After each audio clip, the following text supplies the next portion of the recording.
Fala gente, tudo bem? Nesse vídeo eu vou explicar mais para vocês sobre os fatores de posicionamento orgânico do Google. Então vamos lá, vamos falar aí de um dos assuntos mais pedidos aí pelos usuários do canal, né? Que são quais são os fatores aí de posicionamento do Google. E talvez o principal ponto para vocês entenderem aqui é que os fatores de posicionamento orgânicos do Google não são públicos, né? Então o que significa isso? Que o Google não sai divulgando aí como que ele posiciona os sites, qual que é a forma, como que esses fatores interagem entre si. Se fosse assim, né, o Bing, que é aquela porcaria, ele estaria muito melhor. Por quê? Porque ele copiava todos os fatores do Google, como o Google trabalha, e ele estaria oferecendo resultados iguais ou melhores que o Google. Então sempre lembra disso, os fatores de posicionamento do Google não são públicos.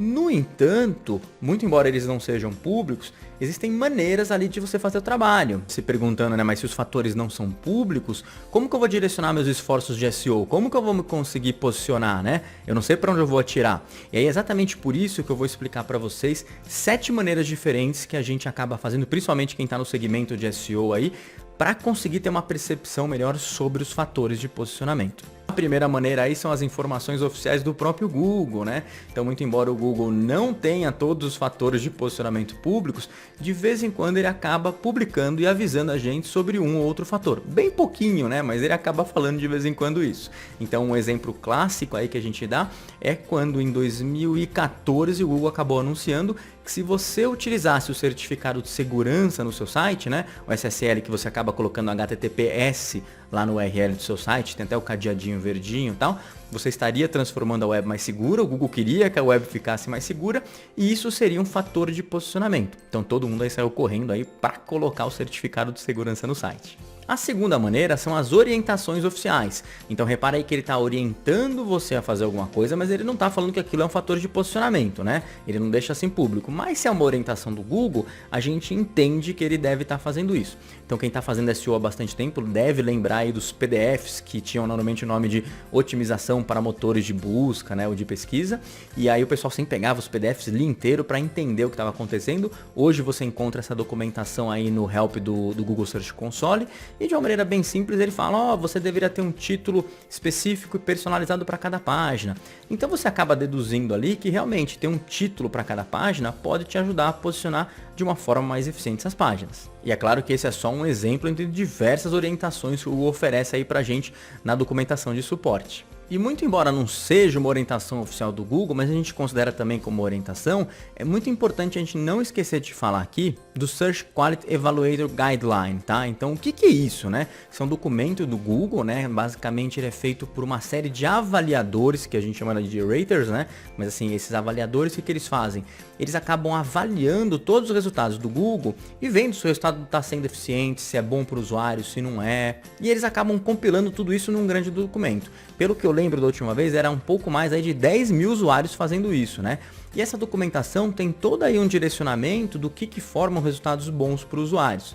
Então eu acho que é super interessante aí, assim, é um pouco longo, lógico, mas você trabalhando no segmento é muito importante que você leia isso para você ter o direcionamento correto aí de vários pontos. Eu vou deixar inclusive o link aqui na descrição do vídeo para você baixar o PDF. A terceira maneira são os estudos de correlação. Por isso é muito importante você que está no segmento sempre acompanhar aí para ver o que está acontecendo, né? Mas por exemplo, nesse caso existem ótimos estudos de correlação aí da Searchmetrics. E aí você fala, mas o que é um estudo de correlação, né? É o famoso ovo a galinha, né? Então eles vão lá identificar que sites que tem muito compartilhamentos sociais, eles costumam estar nas primeiras colocações também, né? Só que você não sabe se os fatores sociais estão influenciando para ele estar nas primeiras colocações ou se efetivamente essas primeiras colocações acabam fazendo com que o site fique mais famoso, tenha mais visitas e tal, né? E isso acaba ajudando também mais gente a ir para essas redes sociais e ter mais compartilhamentos.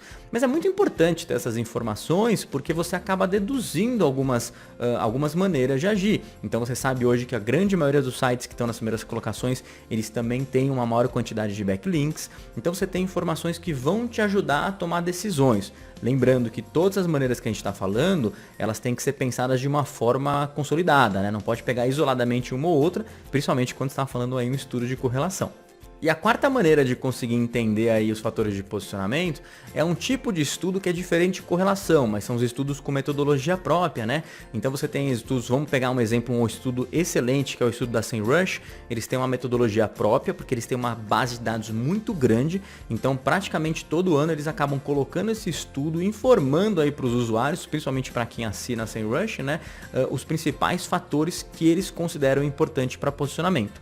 E mais importante que isso é que ano após ano, eles acabam comparando esses fatores. Então você acaba avaliando ali se a utilização, por exemplo, de H2 ou H1 é importante em 2018 e se ele continuou importante em 2019 ou se ele está menos importante em 2020. Então é super legal isso porque você acaba tendo uma percepção aí de que esses fatores podem ter uma variação e que eles podem estar ficando mais importantes ou menos importantes. E isso vai atuar diretamente na nossa estratégia de SEO. E a quinta maneira é a opinião dos especialistas, né? Normalmente é um cara que está trabalhando aí em tempo integral em SEO, né? Muitas vezes em tempo muito mais integral, né? De manhã, tarde, de noite, madrugada, né?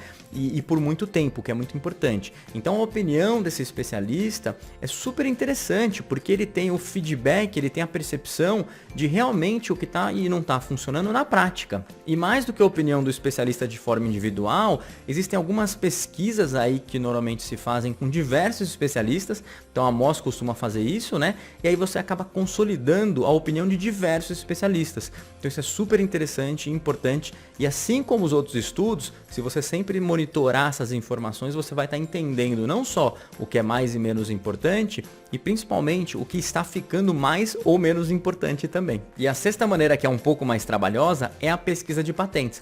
Então a gente aí que está trabalhando em SEO no dia a dia acaba sempre tentando identificar as novas patentes e acabando estudando as patentes antigas do Google. Ah, todas as patentes o Google vai usar? A gente não tem como saber, né? Mas a gente acaba avaliando essas patentes, é importante ter o conhecimento para poder fazer uma avaliação, e aí com isso você tem base. Então é super legal que você consegue avaliar aí quais patentes efetivamente podem estar ativas ou não, então te dá insights de como trabalhar, mas principalmente as patentes novas são direcionamentos muito bacanas aí para o que pode vir no futuro. E a sétima maneira são os experimentos, né? Eu mesmo tenho diversos sites, acabo fazendo experimentos com sites, coloco no index em tudo, robots, a gente acaba ajustando de 1 milhão de maneiras diferentes aí. Então os experimentos acabam te dando um feedback, né? Te dando uma percepção de como que os posicionamentos podem estar atuando. Inclusive você consegue verificar várias coisas, né? Tempo de indexação, tempo de desindexação, você consegue avaliar uma série de fatores, né? Um exemplo que eu gosto de dar é o exemplo do Rand Fishkin na Moz, né? Ele acabou numa plateia que tinha umas 250 pessoas mais ou menos. Ele pediu para todo mundo fazer uma pesquisa ali e clicar na posição número 7. E assim, todo mundo fez a pesquisa, começou a clicar na posição número 7, então não clicava nas primeiras 6, só na 7ª colocação. E aí umas 2, 3 horas depois, a 7ª colocação estava em primeiro. Então é através desse tipo de ação, ou seja, desses experimentos, que a gente acaba descobrindo isso. E muito embora o Google fale que o CTR não influencia posicionamento, a gente já fez vários experimentos que provam que sim, que o CTR realmente auxilia no posicionamento. E eu acho que para finalizar é muito importante você sempre lembrar aí dos principais fatores conhecidos de posicionamento, né?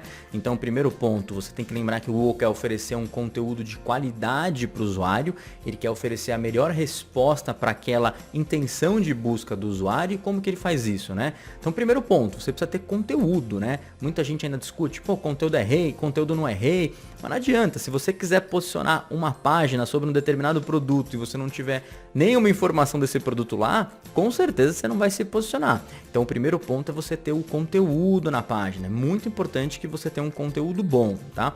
Passando com isso, você tem que avaliar a autoridade. Como que o Google sabe que se você é ou não, se aquela informação é fidedigna ou não? Então normalmente a autoridade vai ajudar. E quando a gente fala autoridade aí, são links, né? Então produz um conteúdo com uma extrema qualidade para que você consiga ganhar links de forma natural e aumentar o seu posicionamento. Mas existem outros fatores também super importantes. Então tá no mundo mobile, que as pessoas sempre pesquisam aí pro celular, então você tem que se perguntar, poxa, será que o meu site é mobile friendly, né? A pessoa entra no celular, ela vai conseguir ver adequadamente? A experiência do usuário tá boa? E quando a gente fala experiência, a gente tem que pensar desde o que o usuário, como que o usuário está navegando no site, mas principalmente os pontos técnicos, como qual que é a velocidade que eu estou oferecendo para esse usuário, né? Então acho que é muito importante você pensar nisso. Lembrando que todos os pontos básicos são fundamentais para você o trabalho, né? Então você precisa lembrar de ter um meta title, meta description eficiente. E mais uma vez é sempre importante recordar que SEO não é fazer o padrãozinho, o beabá, né? Fazer SEO é literalmente tirar leite de pedra. Então não importa o que você esteja fazendo em SEO, em qual área você esteja atuando, on-page, off-page, etc. Sempre lembre em fazer o seu melhor. É isso aí, gente. Espero ter ajudado e não se esqueça de se inscrever no canal para acompanhar os próximos vídeos.